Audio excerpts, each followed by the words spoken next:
Hello guys, good morning সবাইকে। তো guys আমরা চলে এসেছি আবার নতুন একটা ভিডিও নিয়ে।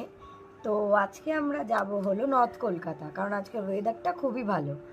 তো ওয়েদার ভালোর জন্য আজকে আমরা প্ল্যান করে নিয়েছি যে আমরা একটা বিখ্যাত জায়গায় ঘুরতে যাব। তো আমরা কোথায় যাচ্ছি? নর্থ কলকাতার ঠাকুরবাড়ি, রবীন্দ্রনাথ ঠাকুর।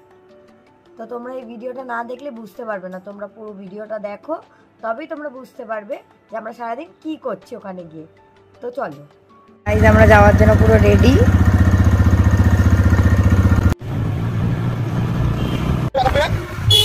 তো গাইস আমরা নর্থ কলকাতা চলেই এসেছি। তো আমরা এসেছি ভূতনাথে, ভূতনাথ মন্দিরের পাশেই রয়েছে রবীন্দ্রনাথ ঠাকুরের সমাধি প্রাঙ্গণ।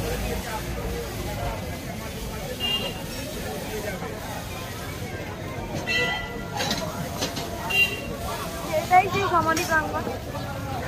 তো তোমরা যেমনটা দেখতে পাচ্ছ, এটাই হচ্ছে কবিগুরু রবীন্দ্রনাথ ঠাকুরের সমাধি প্রাঙ্গণ, নিমতলা। এখানের ভিউটা দেখে নাও তোমরা সবাই। এই যে ম্যাডাম, একটা জিনিস দেখো, এখান থেকে হাওড়া ব্রিজটা কত সুন্দর দেখা যাচ্ছে তোমরা দেখো। আর এছাড়াও গঙ্গাটাকে দেখো, অসাম লাগছে এতদিন পরে। মানে কালকে বৃষ্টি হয়েছে, আজকে আমরা এসেছি, অসাম লাগছে। এতক্ষণ আমরা ছিলাম হচ্ছে ভূতনাথ, নর্থ কলকাতা এবং কবিগুরুর সমাধি ক্ষেত্রে। এবার আমরা যাব হচ্ছে নর্থ কলকাতারই আরেকটা ঘাট, সেটা হচ্ছে কাশী মৈত্রর ঘাট। ওখান থেকে যাব হচ্ছে আমরা ঠাকুরবাড়ি, মানে রবীন্দ্রনাথ ঠাকুরের জন্ম যেখানে হয়েছিল। তো ওখানে গিয়ে তোমাদের সাথে দেখা হচ্ছে। চলো।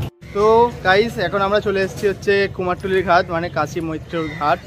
এবং আজকের ওয়েদারটা খুবই সুন্দর, মেঘলা করে আছে। আর মেঘলা করলে নর্থ কলকাতা অসাধারণ লাগে।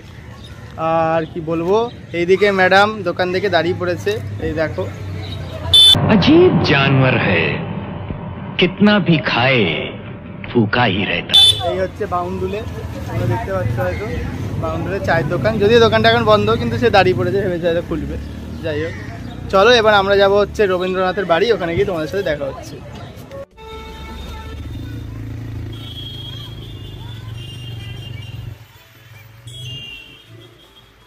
আমরা ফাইনালি চলে আসলাম রবীন্দ্র ভারতী বিশ্ববিদ্যালয় এবং জোড়াসাগর ঠাকুরবাড়ি, মানে যেখানে রবীন্দ্রনাথ ঠাকুর জন্মেছিল। তো চলো ভেতরে গিয়ে টিকিট কেটে তোমাদের সাথে কথা হচ্ছে, তোমাদেরকে সব ইনফরমেশন দিচ্ছি।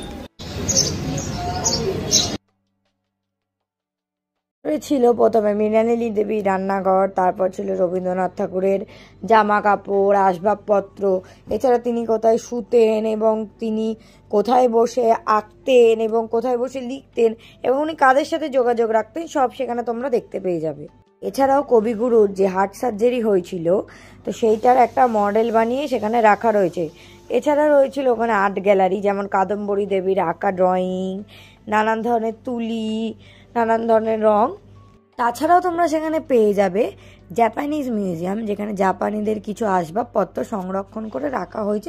তোমরা যেমনটাই দেখতে পারলে, আমরা জোড়াসাগর ঠাকুরবাড়িতে গিয়ে তোমাদের সাথে কথা বলতে পারলাম না। তার প্রধান কারণই হচ্ছে ওখানে ভিডিও অ্যালাউ না। তাও আমরা লুকিয়ে লুকিয়ে কিছু ভিডিও করেছি, যেগুলো তোমরা দেখতে পাচ্ছ। এবং ওখানে টিকিট প্রাইস হচ্ছে 20 টাকা করে, মানে পার পার্সন 20 টাকা করে টিকিট প্রাইস, এবং সোমবার বন্ধ থাকে, ঠিক আছে। আর ভিডিও তোমরা করতে পারবে না, জাস্ট নিচে ফটো তোলার জন্য তোমরা ওখানে আলাদা করে টাকা দিয়ে পারমিশন করে নিতে পারো। ভিডিওটা মানে আমরা অনেক কষ্ট করেই করেছি, অনেক লুকিয়ে চুরিয়ে, মানে অনেক কষ্ট করে করেছি। তো এই ভিডিওর মধ্যে তোমরা অনেক কিছু হয়তো ক্লিপ তোমাদের সাথে শেয়ার করতে পারিনি, কারণ সিকিউরিটি গার্ড ছিল, মানে পিছনে পিছনে অলরেডি সিকিউরিটি গার্ড ঘুরছে, আর সব জায়গায় সিসিটিভি লাগানো যেহেতু। তো তোমরা যতটা ক্লিপ দিয়েছি তোমরা এটাকে মন দিয়ে দেখো, আর অনেকটাই তোমরা বুঝতে পারবে যে রবীন্দ্রনাথের বাড়ি ঘর কীরকম ছিল বা তিনি কীরকমভাবে জীবনযাপন করতেন। এই ভিডিওর দ্বারা তোমাদেরকে আমরা দেখিয়ে দেবো।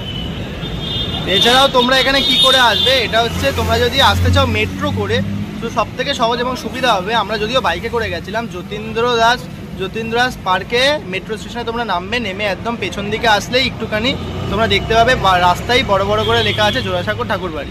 আমাদের এই কষ্ট করা ভিডিওটা তোমাদের যদি একটু হলেও ভালো থাকে, তোমরা প্লিজ সাপোর্ট করো এবং লাইক শেয়ার সাবস্ক্রাইবটা প্লিজ করে দিও, এবং পরবর্তী ভিডিওর জন্য অপেক্ষা করো। আর তোমাদের হেল্পের জন্য আমরা ডেসক্রিপশনেও কিছু অ্যাড্রেস দিয়ে দিই।